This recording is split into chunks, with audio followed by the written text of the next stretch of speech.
And we're live. Welcome everybody here to the Lakers Lowdown live edition. I'm Anthony Irwin. I am going to be recapping a Detroit Piston blowout. The Lakers beat the crap out of Detroit Pistons. The final score doesn't really, show that. Kind of messed around there in the fourth quarter a little bit, but the game was never particularly close. So we're going to talk about that. We're going to talk about Spencer Dinwiddie's debut and what he brings on both sides of the court. We are going to be talking about a starting unit that is now undefeated, 5-0 since it first came together.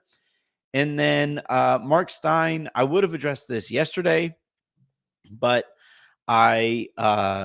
you guys can still probably hear it a little bit in my voice. I drank a whole bunch of hot tea while I was watching that game on All Access Lakers, and it helped a little bit, but we'll see how long I'm able to go for here. But I would have addressed those rumors yesterday. Have to address them today.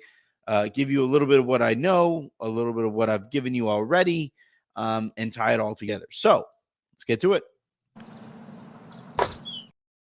Final score from the crypto.com arena.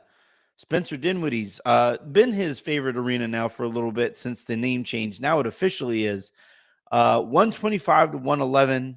The Lakers beat the Detroit Pistons to move to 29-26.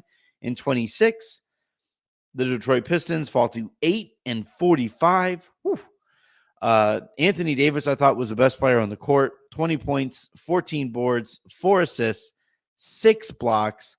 Was a plus 12 on the night, 6 of 12 from the field, 1 of 3 from three-point range, 7 of 7 from the free throw line.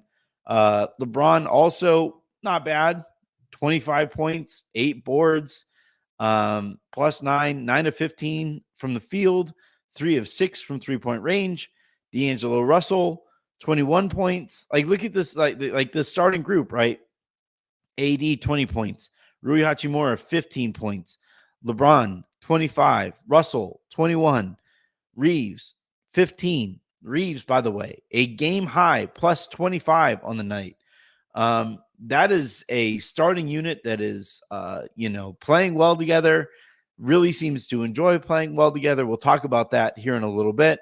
But it was nice that, Spencer Dinwiddie gets to basically ease on into being a Laker, ease on into those concepts that he learned over the weekend. I thought you saw him do a little bit of overpassing, which led to some of the turnover issues that he doesn't normally deal with, but did here tonight. So you had that going on. The shooting, I also thought was going to be a little bit shaky because of the situation and because, just generally speaking, he's a pretty streaky shooter. But yeah, I think overall, this was a nice win for a Laker team that, now you're going to go in the second night of a back-to-back.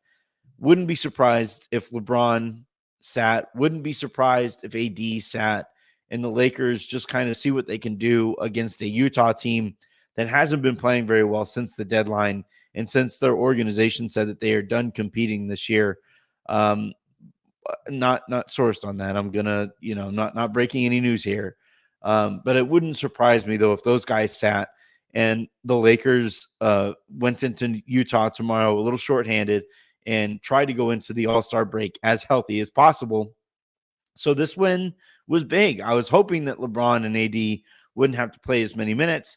LeBron did finish at only 31. AD only finished at 28. But it would have been nice for the Lakers to take care of business enough that those guys, especially LeBron, wouldn't have had to. I sounded really Canadian. Those guys, I was really hoping that those guys wouldn't have to play there at the fourth quarter.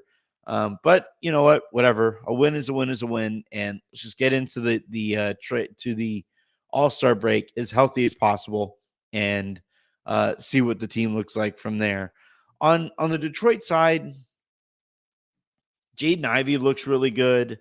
Cade Cunningham looks all right in some spots. It's just like a really depressing situation there in Detroit. And I just feel bad for Detroit fans, man. It's just, how long is this going to continue where Monty Williams doesn't appear to be very good at his job and they're General manager doesn't appear to be very good at his job either. It's just kind of a mess. Hope things do eventually improve for a Detroit Pistons team that city really wants to get behind, but hasn't been able to because they've sucked for a really long time.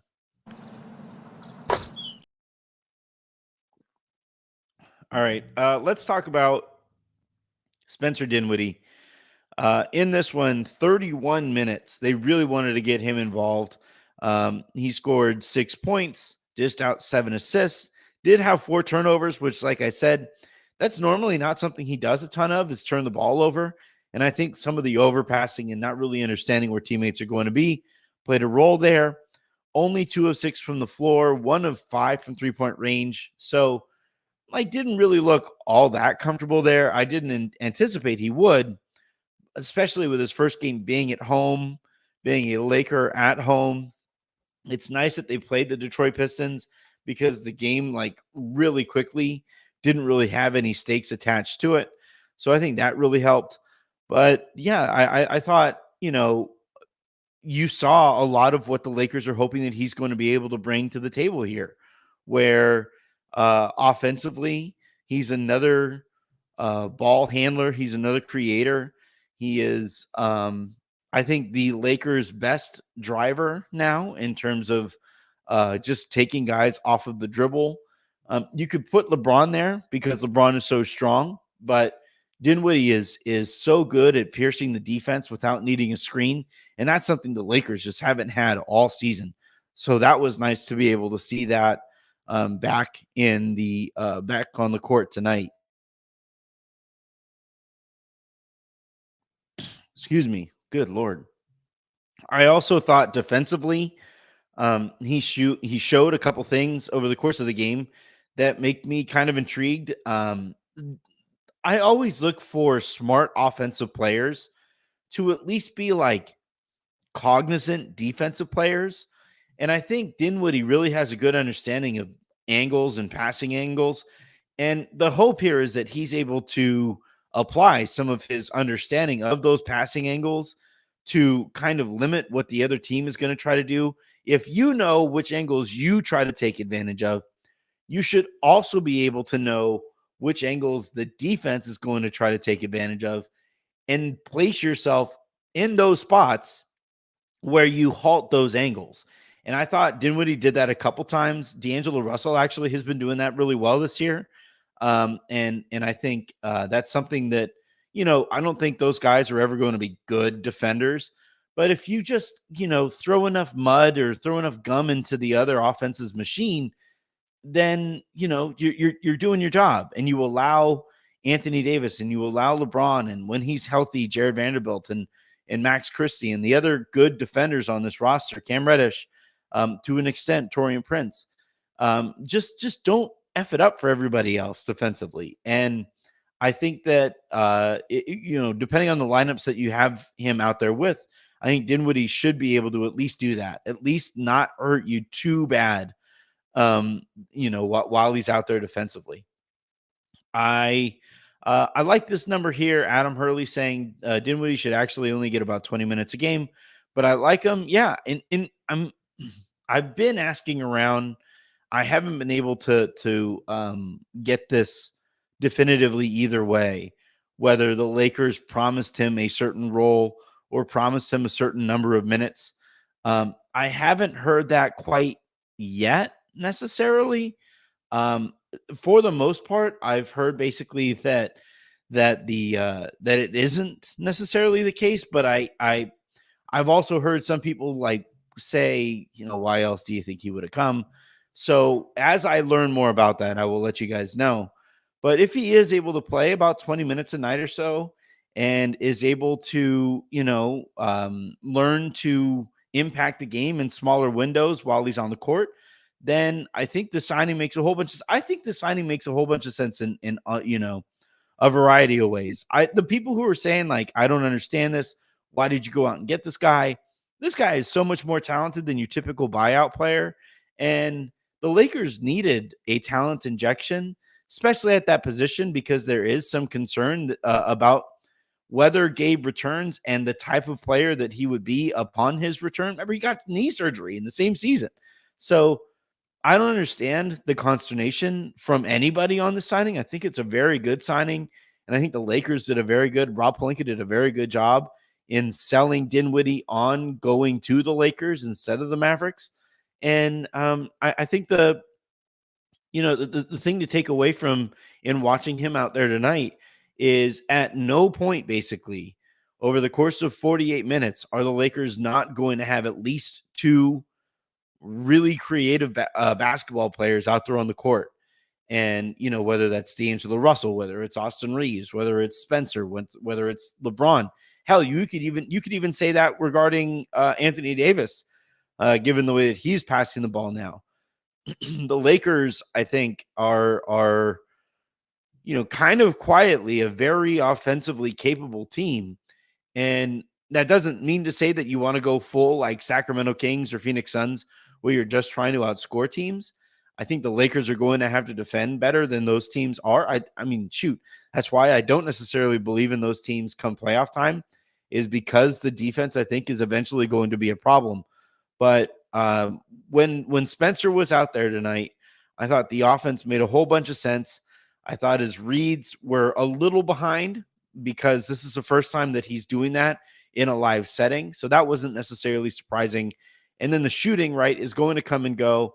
I think one thing that the Lakers are going to have to find a way to do as quickly as possible is get him to identify certain spots on the court that he knows that he should be ready to pull the trigger quickly at, beyond just the corners, right? Everybody knows you aren't going to do too much dribbling coming out of the corners. If you have an opening in the corner, you're going to fire up the corner three. But, slightly above the break and all of that stuff, like, when to have your hands ready, when to have your feet ready, and when to be ready to hop into a three whenever that time comes. That's going to be something that the Lakers, I think, should really work with Dinwiddie on and try to find a balance of being able to impact the game, whether he has the ball or not. But for a first game, kind of to be expected, didn't exactly blow the doors open in any real way. Like some of his skip passes in the pick and roll, I thought some of that stuff looked really good. Overall, a perfectly fine game for Spencer Dinwiddie. And I really like this signing for them. And I really like the process that went into, well, I didn't like the process that led to it, right? Because the process that led to it was not doing anything at deadline and being desperate come buyout time. But being able to convince this guy to go there, finding a role for him and all of those things, I think the Lakers deserve a ton of credit for getting that done and really adding in a much needed injection of talent into this roster, given all the injuries. The next thing on the docket here is the starting unit, right? D'Angelo Russell, Austin Reaves, Rui Hachimura, LeBron, and AD. They are 5-0 collectively since they started playing together in that group. And I don't think it's a coincidence, right? The Lakers all season, as I've been reporting all season, have really wanted to get out there together. Those six guys have really wanted to spend more time together on the court, and have been frustrated at the fact that the 5 of those 6 guys haven't been starting all season. And I don't think it doesn't exactly shock me that the Lakers appear to be a lot more engaged with those 5 guys out there on the court together. I really enjoy the way that they are using Rui in those lineups. He's not just running corner to corner in those groups. He's doing a lot more cutting. He's doing more post-ups and post-ups. Post-ups. I really like, the way that they're using him, and I think it allows him to get into more of a rhythm and impact the game more consistently than he was when, he was just kind of floating around. His role and rotation minutes were just kind of up in the air. This is a really good Rui Hachimura that we're watching here. And again, I know people are going to say, well, it's the Detroit Pistons. Who cares? Blah, blah, blah. There's an alternative when you're playing a bad team like the Detroit Pistons are.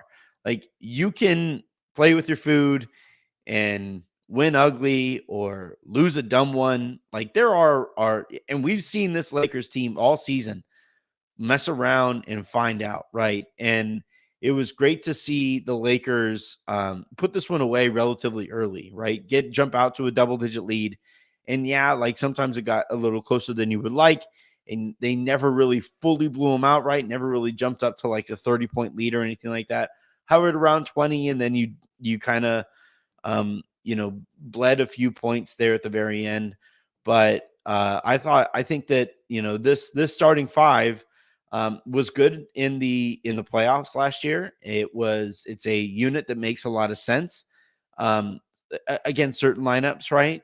I'm a little nervous about the lack of foot speed on the perimeter, and the point of attack defense makes me a little nervous. But if you're able to go down and on the other end of the court just beat the shit out of the team that you're playing, and make up for some of that lack of foot speed, then it makes a little bit of sense. So this group, and also I would also add, like, in terms of the vibes surrounding this team right now, I think you got a vibe improvement when these guys starting together. And then on top of that, I think when you add Spencer Dinwiddie to this group and they see, oh, hell yeah, we got reinforcements are here. The injection of talent that we were kind of sort of hoping for actually came through. And I think Dinwiddie's going to be a good contributor, a consistent contributor here to this Lakers team. And I think you combine all of that stuff, and man, in that first quarter, the Lakers were doing Showtime stuff. They were getting out in transition, and they were really attacking the basket. And Anthony Davis was just swallowing up everything, coming anywhere near the rim. This is a fun brand of basketball that they're playing here.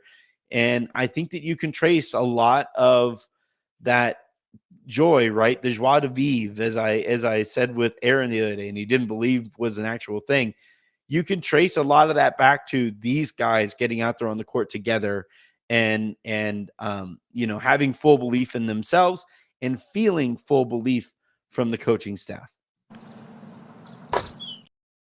This is going to be a relatively shorter episode of the Lowdown. Apologies for the way that I sound. Avery is back at preschool, and it's a petri dish. Ask anybody who has kids, and they will tell you. It's like these kids just sit there all day and lick each other. Like, find germs on the playground, and adults wine test, kids germ test. Like, that's essentially what goes on there. All right, this is a perfectly good segue into the final segment, the final topic here. Justin Tyndall writing, please no on Trae Young. Atlanta's last 7 games, 129 to 120, 141 to 134, 149 to 144, 125 to 117, 127 to 121, 122 to 113, 136 to 126. That's pickup ball, not winning basketball. Trae Young is an inefficient player, hard pass. So I'm going to be honest. I've never been the biggest Trae Young fan. I think there's a lot of trick or treat to his game. I think he's a much better regular season player than he is a postseason player. Not to say that he hasn't had postseason moments. He ripped the Knicks' hearts out in that one series and was great in Madison Square Garden. I think reached an Eastern Conference final and all of that stuff. But I've just heard too much of the way that the guy operates in his camp that I don't really want to add that to this Lakers team and this Lakers culture that they're trying to build on. I do think you would get a little bit less of that stuff with him not being like the guy. If the Lakers were to somehow trade for him this summer and bring him in to a LeBron James organization or bring him into an Anthony Davis organization. Now, that said, like, we said the same stuff about Russell Westbrook, and it never really seemed to make too much sense and never really fit culturally between Russ and LeBron. So yeah, I don't know. I'm starting with like my own thoughts on this. I'm not really a big Trae Young guy. I like the idea of building through depth, and I don't think there are very many examples recently And we'll see what it looks like with Phoenix here and the season that they put together. But I don't think there are too many examples of teams turning depth into another superstar and having it really work out for that organization. I think the times that it has worked out are more the outlier than the rule. And yeah, I that's not really what I would prefer to do. It is, however, something that the Lakers, as I've been reporting for a month now, maybe even longer than a month at this point, going into the trade deadline, I wrote about that as a possibility, not just because it was a possibility from like my own analysis of what they could possibly do, but I'm going to try to, let's see. Yeah, here we go. So I'm going to pull up the post and I'll go ahead and I think it's available for everybody to read. If you guys want to read it or subscribe to the pot or Substack, you guys are more than welcome to. But here's what I wrote about the option that the Lakers have here. So I know some fans would see the scenario as more like folding, but it's worth discussing because I've been told by multiple sources this is something the Lakers are seriously considering. If the Lakers are able to add to their roster without moving that 29 first rounder, they can have as many as 3 to work with on draft night this summer. On draft night, the New Orleans Pelicans will make a decision on which of the picks the Lakers will be surrendering to them as part of the Anthony Davis trade that feels like roughly 53 lifetimes ago. If New Orleans chooses the 24 first, then the Lakers could draft that player for New Orleans and then have 25, 28, and 30 to move this summer. Should New Orleans put it off again, the Lakers could package 24, 28/29, and 30/31. And I go on with more analysis of the situation there. But so that I wrote back on January 18th, so almost exactly a month ago. And over the course of the trade deadline, as prices became clearer, I kept reporting that it became more and more likely a scenario and one that you were going to hear more about as you got closer to the deadline. And guess what happened, right? Those prices didn't necessarily drop as much as the Lakers would have liked them to on their targets. And over the course of the deadline, you kept hearing more and more and more about how the Lakers would like to hold on to the 2029 draft pick to be able to move as many as 3 in the upcoming summer. I reported and talked about that stuff well before everybody else. Like that was something that I was on to well before everybody else in a way that even Aaron was like, what? Like how? So that is something that the Lakers obviously wound up, that is a path that they wound up pursuing. At the time when I first talked about it with Aaron, I mentioned Donovan Mitchell. His name has come up since. And now I had also mentioned at that time Trae Young. And now not only has his name come up as it pertains to somebody that the Lakers would be interested in trading for, but now we're also hearing via Mark Stein, former Cal State Fullerton Titan, Mark Stein, that teams around the league are kind of wondering if the Atlanta Hawks would actually move Trae Young this offseason instead of DeJounte Murray, if they do choose to break up that backcourt. So, yeah, I think there's a lot of noise here. There's a lot of smoke. And when there's smoke, there's fire. Now, people are willing to, people are right to wonder if the Lakers, with only 3 first-round picks and a potential unwillingness to move Austin Reaves, would be able to really compete with some of the other offers for some of these guys. Also fair. I think no matter which star the Lakers pursue this summer, they're going to need some help from that star forcing their way to the Lakers, because the Lakers are only going to have those 3 picks. And those 3 picks are, especially if they land a younger star, are not going to be as valuable as they may have been, when the Lakers were looking to add more depth with those picks. So I do think there's a lot that's going into this. And I do think, over the course of the season, of the rest of the season, it's worth keeping an eye on Atlanta to see how things are going there. It's going to be worth keeping an eye on them, certainly in this upcoming offseason. But I think there's going to be plenty of options on the market whether it's pursuing stars. I think like right now, basically it's Donovan Mitchell and Trae Young are like the two stars that, people are kind of talking and wondering about around the league.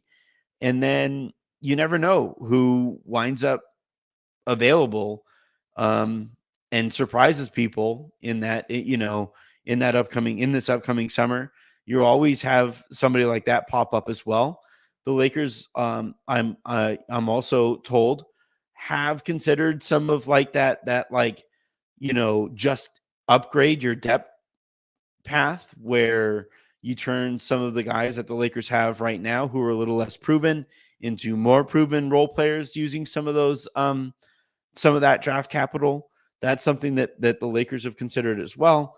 But yeah, I think the Trae Young noise is already at like slightly above inside voice. It is now a league-wide conversation, and we will see kind of where it goes from there. But it is certainly something to keep an eye on, and it's something that I'm sure we're going to keep coming back to, especially if Atlanta, slides and doesn't, live up to expectations of an ownership group that I think is pretty sick of paying as much as they are for a team that is mediocre at best. All right, I am going to answer one more little comment here. Laker Sean, I find TP less annoying when he scores 8 points in 23 minutes instead of when he was averaging 9 points in 30. Yeah, I've always said that Toney Prince can be a very useful player if he is used in sparser servings, right? It's kind of like cumin, the spice, right? A lot of people really like using it in Cajun stuff, but it can dominate a dish, and it could really F up a dish if you use just too much of it.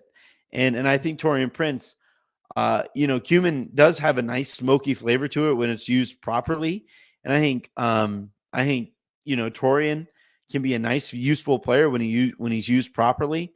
But when you use him a little bit too much, and you notice that he's out there just a little too much, you are you're going to notice it, and it's not going to taste good. That dish isn't going to taste very good, especially if he's sending awful tweets in the way that he did earlier today. I'm not going to go into that one. But yeah, I agree completely with Laker Sean, though, that when used properly, that he makes a lot more sense. And I don't find myself so frustrated every moment that he's out there.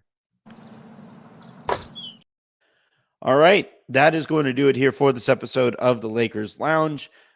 We have a game just turn right around tomorrow. Lakers play in Utah tomorrow. So hopefully my voice will get a little bit better by then. And we will recap it right here in the lounge as well. Check me out on All Access Lakers.